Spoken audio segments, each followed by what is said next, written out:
It's marathon season. Now, I'm usually helping runners run fast marathons, but now I want to help you recover faster after your next marathon. Now, the marathon is a very unique event. It's long enough to pose some unique challenges to the human body, but it's also short enough where you can actually run it at a fairly fast pace. It's very different than, say, a 100-mile ultramarathon. And because most marathons are run on the road, there does seem to be a lot of muscle damage and other issues that we runners have to recover from when we race a marathon. So in this video, I want to give you my best recovery tips for when you do race a marathon. And I do want to be upfront. I don't have 3 tips for you today. I got a little excited and I filmed 7. Let's dive in. The first thing that runners want to do as soon as they cross the finish line of their next marathon, the first thing, let's focus on getting some calories in your body. You are in a calorie deficit when you cross the finish line of a marathon, and it's really important to start getting food into your system as soon as possible to begin the recovery process. Now, we don't want to eat just carbohydrate because yes, our glycogen stores are severely depleted at this point in time, but we also are experiencing a tremendous amount of muscular trauma. We want both carbohydrate and protein to keep that recovery process going. Let's restock our glycogen stores, but let's also start the repair process on our muscles because they are quite damaged at this point. Now, there's another reason why we want to be eating as much as possible after a marathon or as soon as possible thereafter, and that's because we don't want to run into any hormonal problems after the race. Not only did we just complete a physical task that was very, very challenging, but we also are in a big calorie deficit. And if we stay in that calorie deficit while at the same time desperately needing calories to begin the recovery process, we could experience some hormonal issues. We could have plummeting testosterone. That is going to not only negatively impact your recovery, but it could have follow-on problems that happen afterward. We also want to make sure that we're giving our bones as much resources as possible to begin that repair process. We want an environment where our bones can repair, because if we have a history of bone stress injuries, because we just ran a marathon on the road, we are potentially in an environment where we could trigger a relapse of some bone injury if we're predisposed to them. So let's eat as much as we can right as soon as that race concludes. Now, if you're like me, as soon as that race is over, you kind of want to party and celebrate a little bit. But the next best thing we can do for our recovery after a marathon is try to optimize our sleep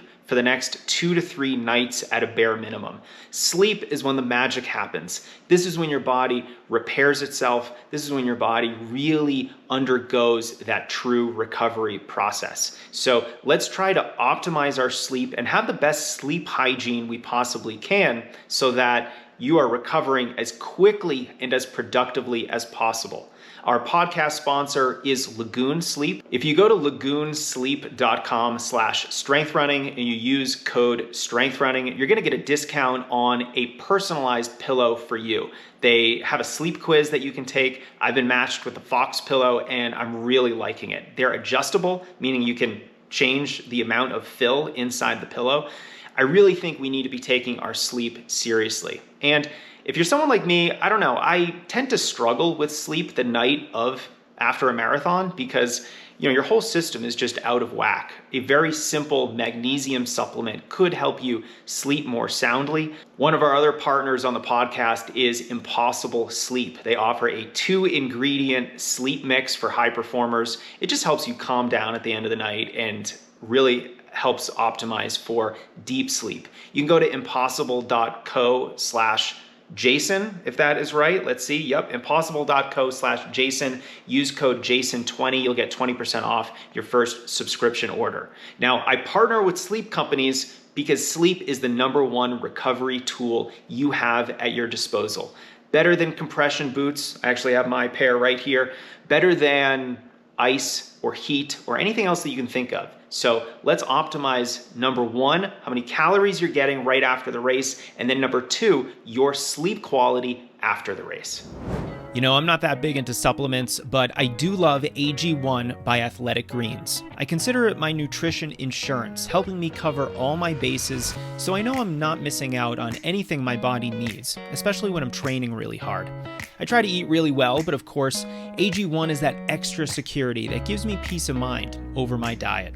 1 scoop per day, and I'm getting 75 vitamins and minerals, prebiotics, probiotics, antioxidants, and adaptogens. You can try it out too at athleticgreens.com/Jason, and they're going to throw in a free year's worth supply of vitamin D and 5 free travel packs. Check it out at athleticgreens.com/Jason. Next, let's try to reduce as much outside stress as we can in our lives to help your body recover from the stress you just experienced of running a marathon. We all know that stress is stress, so if possible, let's try to avoid any big professional responsibilities. Maybe you can schedule a short vacation after your marathon. Let's hopefully avoid any other big drama in our lives. Let's try not to do our taxes the day after your marathon. And you'll be in a much better position to recover properly. You're not going to be dealing with all kinds of other stuff that's going to require your resources. Those can instead go right back into your recovery. And recovery tip number 4 is joy. I want you to spend some time with close family and friends and just have a good time. Let's counteract the post-marathon blues. Some of that, big questions of what now? I feel like I either accomplished my goal and so what, or I didn't accomplish my goal and now I'm feeling bad about it. We can escape a lot of that by just hanging out with our friends who accept us no matter if the race went well or it didn't go well. Joy is a really important part of recovery because if you're feeling good, if you're happy, if you're having a good time and you're laughing a lot, your body is going to be creating this environment internally, physiologically, that is much more conducive to you recovering.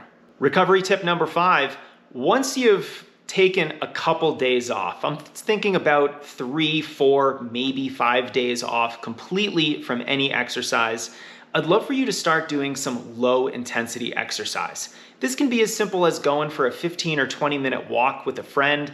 You could also get on a stationary bike or your road bike and just do some easy spinning. Let's just get the blood pumping a little bit. If we had to attach a zone to this type of exercise, I might say zone 1 or low zone 2. This is not hard. Maybe you want to take a fun, very not running specific fitness class with a friend or two. These are all wonderful ways of staying active without formally training for the sport of running that is going to help your recovery because active recovery is almost always better than passive recovery. Next, we want to do some therapeutic strength training. Now, if you've ever followed a strength running training plan, I already include a lot of this during the training process because it really helps with alignment and stability, helping you feel better on your runs, as well as helping you become more injury resilient. But we can do the same kind of work about a week after a marathon as we are starting to run again, and it's really going to help us properly recover. With a focus on form and good movement patterns, routines like the standard core routine or the ITB rehab routine, 2 routines that are right here on this channel that you can search for. What these routines are going to do are help you get a little bit of extra blood flow. Blood flow is healing, especially when it's not coupled with the impact of running. The next thing we want from these body weight strength routines, they're very therapeutic. You probably might experience a lot of these exercises in a physical therapy office, is they're going to help you with expanding your range of motion in a way that's not specific to running and just working through ranges of motion and alignment positions that are really important for runners. If you spend months and months without doing this kind of work, your body is going to have a harder time getting in these positions and being strong in these positions. So let's never get away from this kind of work, even when we're recovering from a marathon. And then finally, during your marathon recovery, let's not do anything that's going to cause an additional physical setback. So there's a couple things that can do this. Number 1, let's say you undereat for a day or 2. That is going to have a material impact on your ability to recover. Let's say you go out with some friends and you get drunk enough to have a hangover, and that is going to negatively impact your sleep that night. Alcohol affects your body's ability to absorb nutrients. It certainly dehydrates you, and there's a host of other problems that come along with drinking to excess. Now, I'm not a Luddite. I enjoy an occasional adult beverage, sometimes more than one, but right after a marathon is just a time to be a little bit more cautious, especially the closer you are to the race. So if it's the night after your marathon, let's just maybe have one drink and go to sleep early. But if you are 5 or 6 days out and you really want to go celebrate with your friends, of course, go have fun. But just be aware of the impact that alcohol will have on your recovery, especially if you have a more truncated recovery period because you want to get back to training to attack another goal.